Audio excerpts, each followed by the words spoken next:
Espero que se encuentren muy bien dentro de la situación que vivimos, dentro de lo que cabe. La agenda que vamos a desarrollar en esta sesión es la siguiente. Primero les voy a presentar el contenido e indicador de logros. Luego haremos una reflexión sobre un par de frases. Luego hacemos una introducción a la temática. Después vamos a definir y a reflexionar sobre los términos represión y reforma para después de entrar al desarrollo en sí del tema, para terminar haciendo un cierre y sacando algunas conclusiones. Ustedes han venido trabajando a lo largo de estos días el contenido de los regímenes militares del siglo XX. Hemos tratado de hacer un seguimiento al desarrollo del militarismo en nuestro país, un seguimiento a la evolución del autoritarismo. El indicador de logro es que ustedes sean capaces de comparar los distintos gobiernos militares del siglo XX a partir de las acciones que cada uno realizó en su periodo en El Salvador. Paso a compartirles esta bonita frase. Si quieres conocer el pasado, mira el presente, que es su resultado. Si quieres conocer el futuro, mira el presente, que es su causa. Proverbio chino. También vamos a hacer una reflexión sobre la siguiente frase. El poder tiende a corromper y el poder absoluto corrompe absolutamente. Me parece que es una frase muy a propósito del tema que estamos abordando. Y también una frase de mucha actualidad. Veamos. La mayor parte de las personas abusan del poder, a cuya sombra se cometen los mayores crímenes. Los abusos no solo son injustos, también dañan al que los comete.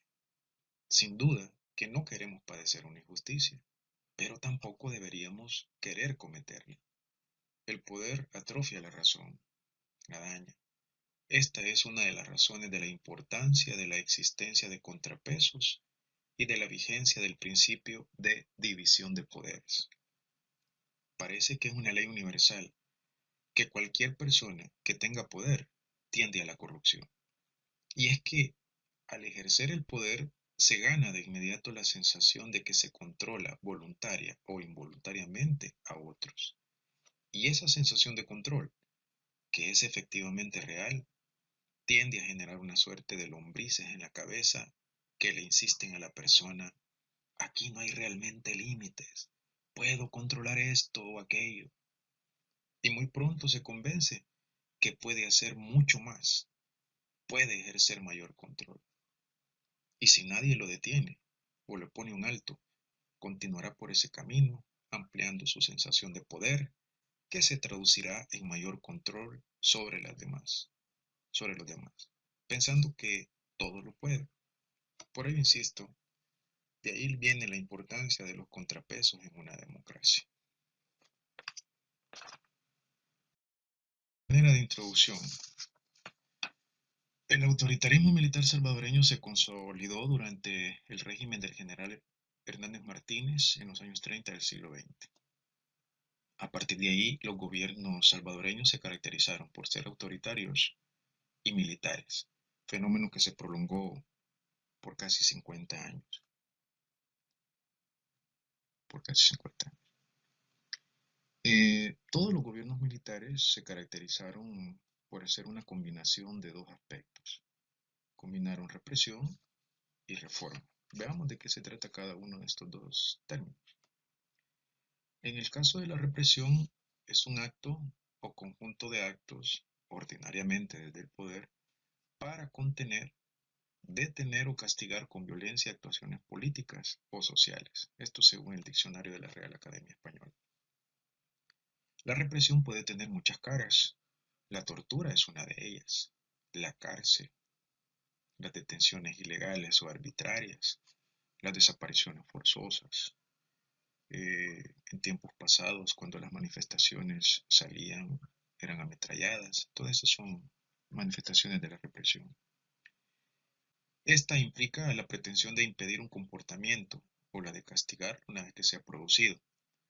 Y sus conceptos opuestos son los de libertad y tolerancia. En todo caso, la represión se ejerce desde algún tipo de ámbito de poder, ya sea público o también puede ser en el ámbito íntimo. Por su parte, La reforma es un cambio en la estructura organizativa de un país. Es hacer algunas concesiones a la población. No se trata de una revolución, es decir, no es un cambio profundo. No se reemplaza el sistema vigente por otro distinto. La finalidad de la reforma podría ser disminuir tensiones, por ejemplo, manipular o dar la apariencia de democracia, o también, en un sentido honesto, corregir o perfeccionar ciertos mecanismos de la administración pública, o sea, del gobierno. En conclusión, la represión es el uso de la violencia, en muchos casos en contra de opositores, y la reforma es otra cosa más que cambios, concesiones o beneficios hacia la población. Muy bien, los regímenes militares pasaron por distintas etapas. Una primera etapa es la llamada etapa de transición que va desde 1944 hasta 1948. Esta es una etapa caracterizada por una gran inestabilidad política. En esos 4 años se van a suceder hasta 3 gobiernos militares. El último de ellos es el de el general Salvador Castaneda Castro. Él llegó al poder mediante elecciones, cuestionadas por supuesto, y finalmente no logró terminar su mandato ya que le dieron golpe de estado. Él pretendía reelegirse y los mismos militares lo depusieron. Se instauró entonces un tipo de gobierno colectivo llamado Consejo de Gobierno Revolucionario. Esta es una instancia de gobierno compuesta por civiles y por militares. Este gobierno colectivo impulsó la llamada Revolución del 48, que fue un movimiento o proceso que pretendía hacer un nuevo tipo de gobierno militar, basado, entre otras cosas, en la realización de las siguientes políticas. En primer lugar, la realización de elecciones en forma periódica.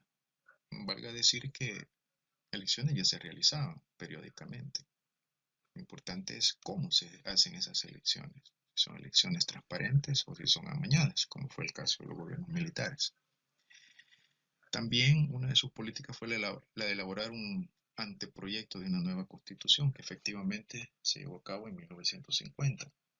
Uno de los aspectos relevantes que contenía dicha constitución fue el otorgamiento a las mujeres de la ciudadanía plena, es decir, el derecho ya no solo de votar, sino también de ser candidatas a un puesto de elección pública. Previamente, en 1939, se les había concedido solamente el derecho al voto. Otro de los aspectos fue la concesión y ampliación de servicios sociales. Ya hablaremos un poco más de eso más adelante. También el aumento de la intervención estatal a través de un decidido apoyo a la industrialización. La industrialización se llevó a cabo en nuestro país en los años 50.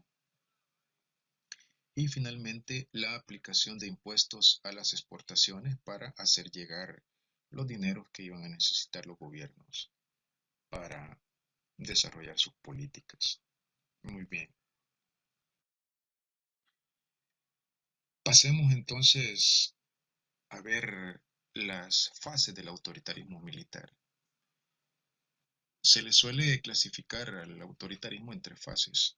La primera, llamada fase del autoritarismo militar desarrollista, que va a abarcar desde 1950 hasta 1972. La segunda fase, que es la fase del autoritarismo de reforma estructural modernizante, y una tercera fase llamada autoritarismo conservador de estructura modernizante, que va de 1977 al 79. Veamos. La primera fase, el autoritarismo militar desarrollista. Vamos a tratar de ir resaltando los aspectos más importantes de cada gobierno, de manera que se nos haga posible identificar por esas características a cada gobernante. En 1950 llega al poder el coronel Óscar Osorio. ¿Qué podemos resaltar de este presidente? En primer lugar, su gobierno se va a ver beneficiado por un aumento en los precios de los productos de agroexportación, principalmente del café. Ese es un aspecto importante. El tener estos ingresos le permiten a este gobierno realizar algunas obras de beneficio social y también algunas obras de infraestructura. Entre otras cosas, durante su gobierno empezó a funcionar el Instituto Salvadoreño del Seguro Social. También se instauró un programa de viviendas populares. Se otorgaron algunos subsidios a la canasta básica para hacer llegar estos productos más baratas a las personas. También se fundó el Instituto de Vivienda Urbana para construir viviendas para las personas de escasos recursos. A nivel de infraestructura se construyeron grandes obras de infraestructura, entre otras la presa hidroeléctrica del 5 de noviembre, el puerto de Acajutla, la carretera del litoral y el puente de Obra, todas ellas obras majestuosas. Al final de su mandato, Oscar Osorio terminó eh, acusado de corrupción, ¿verdad? Porque se le acusaba que era un mandatario que se volvió insensible a las demandas populares. Ante la demanda popular y ante la manifestación popular, Osorio, en lugar de intensificar la reforma, lo que hizo fue intensificar la represión, es decir, el garrote. Bien, este señor termina su mandato en 1956. Se realizan elecciones, llega a la presidencia el coronel José María Lemos. Veamos que hay dos aspectos que van a caracterizar esta presidencia. Lo primero es que Lemos va a tratar de hacer una serie de concesiones a la población. Hay que decir que este señor llegó a la presidencia mediante elecciones muy cuestionadas. Prácticamente fue el único candidato, ya que los candidatos opositores habían sido reprimidos y mandados al exilio por Osorio. Para lavar un tanto su cara, permitió que los exiliados, aquellos que habían sido expulsados del país, pues regresaran.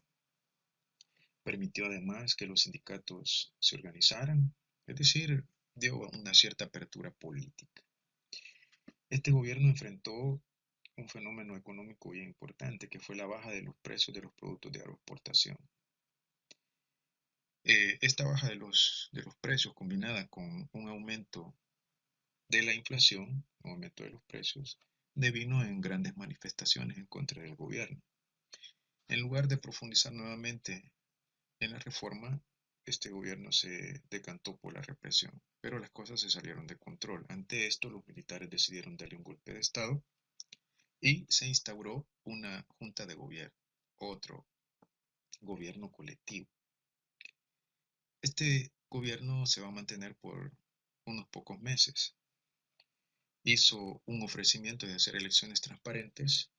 Esto no le gustó a los militares más conservadores y le dan golpe de Estado a esta junta y se instaura otro gobierno colectivo llamado Directorio Cívico Militar. Este Directorio Cívico Militar va a organizar elecciones y finalmente en 1962 se llevan a cabo y es electo Julio de Alberto Rivera.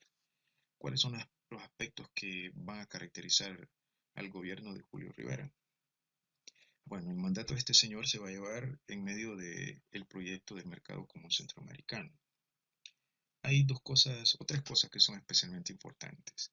Una es que este señor propuso una reforma en la Constitución llamada la reforma de la representación proporcional en la Asamblea Legislativa. ¿De qué se trata? Antes de esta reforma, cuando se hacían elecciones para asamblea, el partido que ganaba las elecciones ganaba todos los diputados. Entonces eso llevaba a que el mismo partido tuviera el control del gobierno y del poder legislativo y también, por ende, del poder judicial, ya que los magistrados del poder judicial eran electos por la asamblea. Este señor hace entonces una reforma. Con esta reforma de representación proporcional, eh, da la oportunidad para que muchos partidos políticos tengan representación en la asamblea y los diputados van a ser electos de acuerdo al número de votos que obtengan. Esto le permite, pues, permite que el país tenga un mayor pluralismo, una mayor representación en la asamblea. Increíble que un militar haya hecho esto.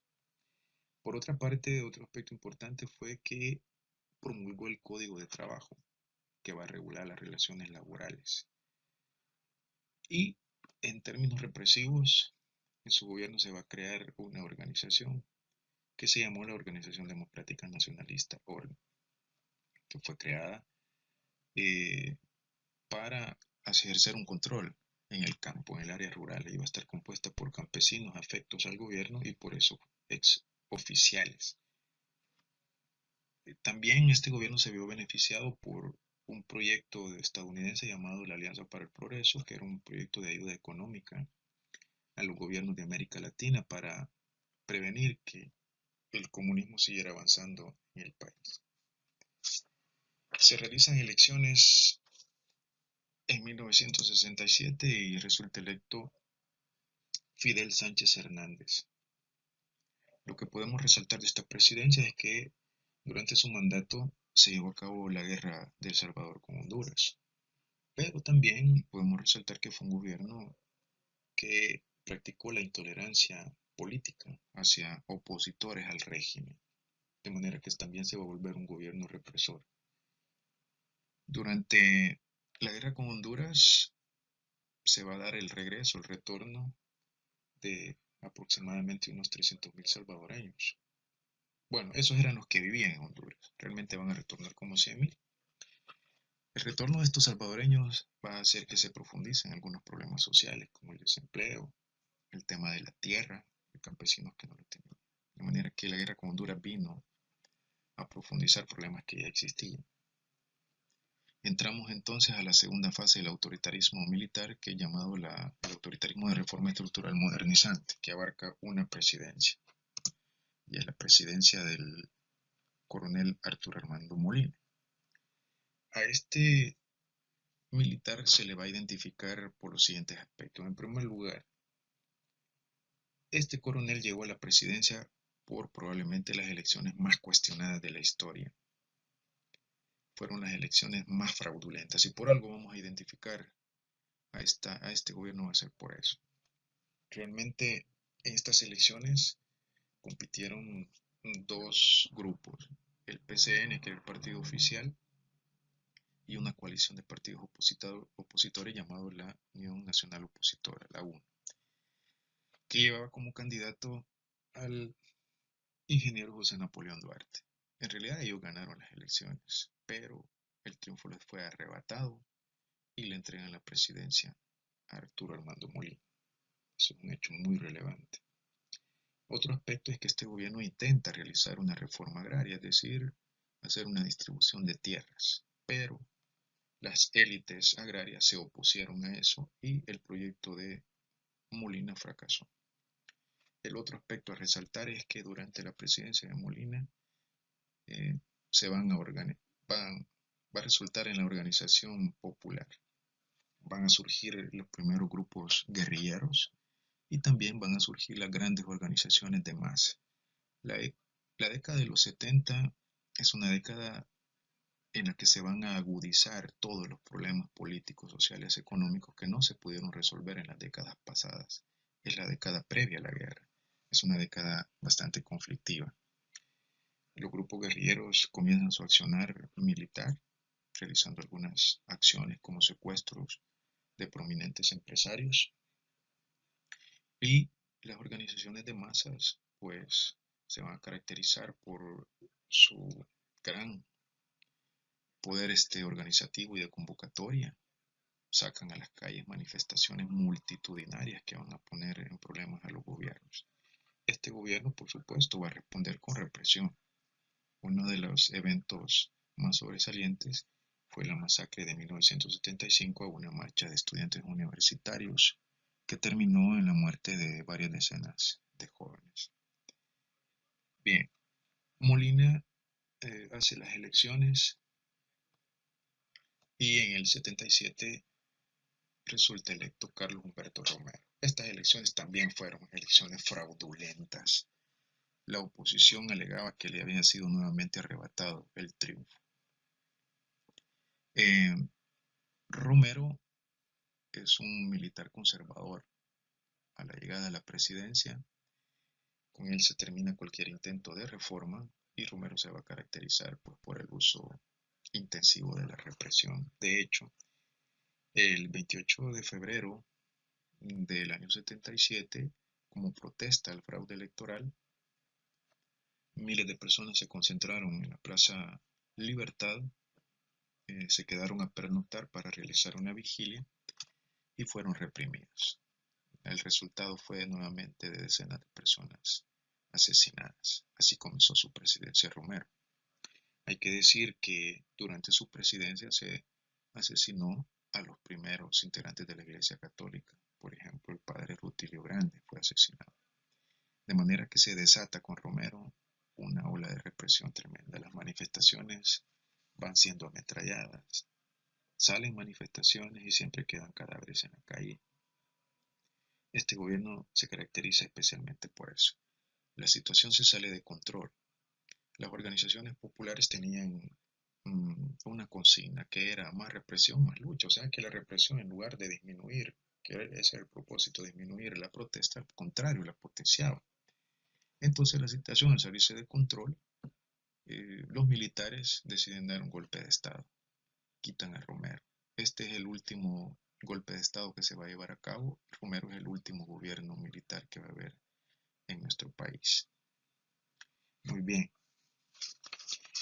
Después del golpe de Estado, se viene una situación de mucha inestabilidad. Hay marchas multitudinarias, se instaura una junta de gobierno y la violencia no se logra parar. Y en los años 80 pues viene el conflicto armado, el cual será un tema de una posterior desarrollo. Nos quedamos hasta aquí. Muchas gracias por su atención.